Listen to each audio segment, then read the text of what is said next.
என் தண்டை சோறு இந்தாடி சோத்தை போட்டு கொண்டு வந்திருக்கேன். இதை மடமடன்னு சாப்பிட்டுட்டு வந்த சோடு தெரியாமல் உங்கள் வீட்டுக்கார வீட்டுக்கு திரும்பி போயிடு. இவன் 5 பைசா கூட லாக்கி இல்லாதவ. இவன் என்னடானா நம்மளை அதிகாரம் பண்ணி சோறு எடுத்துட்டு வர சொல்கிறான். நம்மளுக்கு என்ன தலையெடுத்தா இவளுக்குலாம் சோறு போடணும்னு? அதான் கல்யாணம் பண்ணி வச்சாச்சுல. அவன் வீட்டுக்காரங்கிட்ட போய் சாப்பாடு கேட்கணும். அதை விட்டுட்டு இங்கே வந்து நின்னா நம்ம என்ன சொல்ல முடியும்? கடவுளே, அடுத்த ஜென்மத்தில் பெரிய பணக்காரங்க வீட்டில் ஒரு நாயாவோ பூனையாவோ என்னை பிறக்க வைப்பா.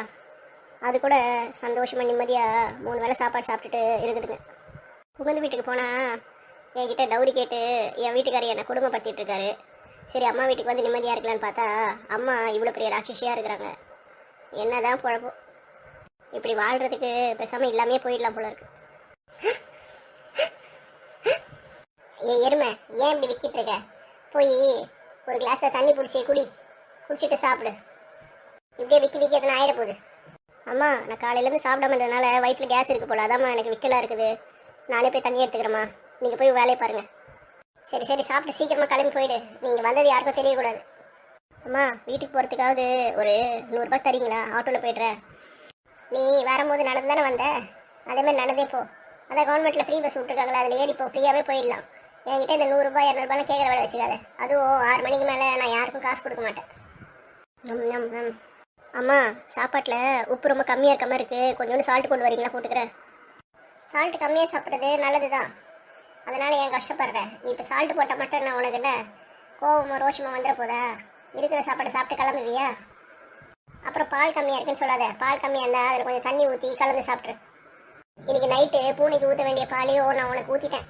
பாவம், நைட்டு பூனை தான் பட்னி கிடக்க போகுது இன்றைக்கி. நாளைக்கு காலை பால்கார வந்தால் தான் பால் பாக்கெட்டு நான் வாங்குவேன். அதனால் இருக்கிறத சாப்பிட்டு கிளம்பு. இல்லைம்மா, நிறைய பால் இருக்குது, நான் சாப்பிட்டுக்கிறேன். பரவாயில்ல, ஏதோ அம்மா சாப்பாடு போட்டு பால் ஊற்றிருக்காங்க, அதுவே பெரிய விஷயம். எனக்கு இந்த ஒரு புளி சோறு கூட என் மாமியார்கார் எனக்கு போட மாட்டேங்கிறான். இப்படியே போச்சுன்னா என் நிலைமை என்னன்னு எனக்கு புரியலையே. ஏய் அக்கா, எப்படி இருக்க? உன்னை பார்த்து எவ்வளோ நாள் ஆச்சு? ஏன் கல்யாணம் ஆனதுலேருந்து வீட்டு பக்கமே வரமாட்டேங்கிற?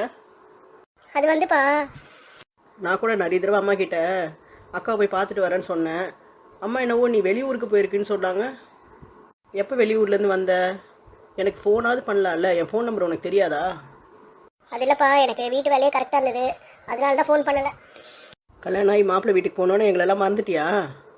சரி, நீ கல்யாணம் ஆன அப்புறமா எனக்கு எவ்வளோ விஷயம் நடந்தது தெரியுமா? இங்கே நான் நல்ல வேலைக்கு போய் நல்லா சம்பாதிக்கிறேன்க்கா. இப்போது 25,000 ரூபாய்க்கு மேலே எனக்கு சம்பளம் கிடச்சிட்ருக்கு. சந்தோஷம்ப்பா, உன் நல்ல மனசுக்கெல்லாம் நல்லா தான் நடக்கும்.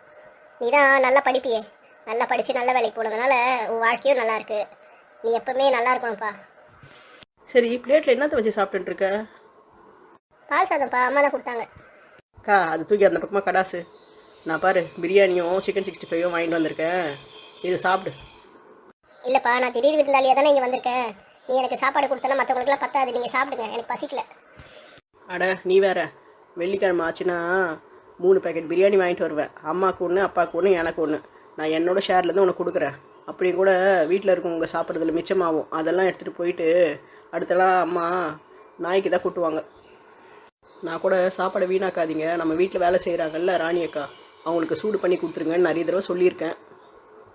ஆனால் அம்மா ரோட்டில் இருக்க நாய்க்குன்னா சாப்பாடு போட்டால் புண்ணியமாக போவோம், இவங்களுக்கெல்லாம் போட்டால் நம்மளுக்கு ஒரு யூஸும் இல்லைன்னு சொல்லிட்டு இப்படி தான் சாப்பாடு எடுத்துகிட்டு போய் நாய்க்கு பூனைக்கு போடுறாங்க. சரி, அது அவங்க இஷ்டம், நானும் ஒன்றும் சொல்கிறதில்ல. ஆமாப்பா, அம்மா பாவ புண்ணியம் பார்க்குறவங்கல்ல, அவங்க அப்படி தான் நடந்துப்பாங்க. நீ தான் வந்துட்டியே, இன்றைக்கி நம்மளே நிறைய சாப்பாடு காலி பண்ணிடலாம். இன்றைக்கி சாப்பாடு மிச்சமே ஆகாது. ராஜா, நீ ஆஃபீஸ்லேருந்து வருவேன்னா உனக்கு சூடாக பூஸ்ட் போட்டு கொண்டு வந்திருக்கேன். சீக்கிரமாக சூடு ஆறதுக்குள்ளே குடிச்சிடுப்பா. ஏய் சுபா, இன்னும் நீ வீட்டுக்கு கிளம்பலையா? எங்கே தான் இருக்கியா? வீட்டில் என்னவோ மாமியாரும் நீயும் எங்கேயோ வெளியே ஃபங்க்ஷனுக்கு போகிறேன்னு சொல்லிட்டு இருந்தீங்க. சீக்கிரம் கிளம்பு. சரிம்மா கிளம்புறேன். அம்மா, எதுக்குமா அக்காவை வந்தது வராதுமா இப்படி விரட்டி விட்ற? அவள் இன்னும் ஒரு 1/2 மணி நேரம் இருந்து பிரியாணி சாப்பிட்டு போட்டுமே. நான் பிரியாணியும் சிக்கன் 65 வாங்கிட்டு வந்திருக்கேன். அவள் சாப்பிட்டோம், நானே என் வண்டியில் கூப்பிட்டு போய் அவள் வீட்டில் விட்டு வந்துடுறேன்.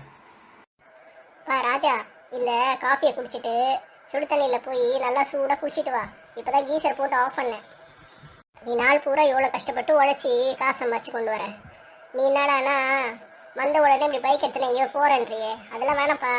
அவள் எப்பவுமே வந்து போகிறது தான். அவளுக்கு அவள் வீட்டுக்கு வழி தெரியும், அவள் போய்ப்பா. நீ போயிட்டு உன் வேலையை பாருப்பா. ஏய் சொல்லண்டி. நீயே வீட்டுக்கு கிளம்பி போறேன்னு நம்ம கிட்ட சொல்லு. ஆமாம் ஆமாம், அம்மா சொன்னது கரெக்டு தான்.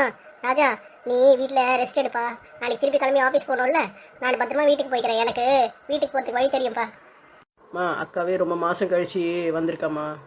நீங்கள் கிச்சனில் போய் 2 பிளேட்டு கொண்டு வாங்க, நான் சாப்பாடு பிரித்து போடுறேன். அவளுக்கு எதுக்கு இந்த பால் சாதம்லாம் கொடுத்துட்ருக்கீங்க? நாங்கள் 2 பேரும் பிரியாணி சாப்பிட்டு ரொம்ப வருஷம் ஆகுது. நாங்கள் ஒன்றா சாப்பிட போகிறோம். சரிப்பா, நீ சொல்கிற மாதிரியே பண்ணு. நான் சொன்னா நீ என்ன கேட்கவா போகிறேன்? அம்மா, இது என்ன பூஸ்டா பாலா? இவ்வளோ பால் கலந்துருக்கீங்க. பூஸ்ட் பவுடர் நிறைய போட வேண்டியது தானே? அது வந்துப்பா, வீட்டில் பால் நிறைய இருந்தது. சரின்னு சுண்ட சுண்ட காய்ச்சினேன். அதுலேயே பூஸ்ட் போட்டதுனால உனக்கு பால் நிறைய இருக்க மாதிரி தெரியுது. வேற ஒன்றும் இல்லைப்பா. அக்கா, நான் கை காலெலாம் கழுவிட்டு வந்துடுறேன். நம்ம 2 பேரும் உட்காந்து சாப்பிட்லாம், சரியா? சரிப்பா. அக்கா, கண்ணில் என்ன காயம் உனக்கு? வந்ததுலேருந்து நானும் கவனிச்சிட்ருக்கேன். கண்ணு கீழே ஒரே கருப்பாக இருக்கு. அது வந்து ஒன்றும் இல்லைப்பா, அவள் வீட்டில் எது வேலை செஞ்சுட்டு இருக்கும்போது கீழே விழுந்துட்டாலாம். அதனால் அடிபட்டுட்டு இருக்கோம். டாக்டரை பார்க்க வேண்டியது தானே? உங்கள் வீட்டுக்காரர் ஏதோ ஆஃபீஸ் வேலையாக வெளியூர் போயிருக்காரா. அவர் வந்தவரை கூட்டிகிட்டு போகிறேன்னு சொல்லியிருக்காரு. நீ விடுப்பா, அவங்க பார்த்துப்பாங்க. ஆமாம் ராஜா, என் வீட்டுக்காருக்காக தான் நான் வெயிட் பண்ணிகிட்ருக்கேன். அவர் வந்து என்னை கூட்டிகிட்டு போகிறேன்னு சொல்லியிருக்காரு. இப்போ நான் உன் கூட டாக்டர் கிட்ட போனேன்னா அவர் கோச்சிப்பாருப்பா. பரவாயில்லக்கா, நீ ரொம்ப அதிர்ஷ்டசாலி தான். உனக்கு அன்பாக இருக்கிற கணவர் கிடச்சிருக்காரு. ஆமாப்பா, நம்ம அம்மா அப்பா பண்ண புண்ணியம் தான். அதனால தான் எனக்கு நல்லபடியாக ஒரு கணவர் அமைஞ்சிருக்கு.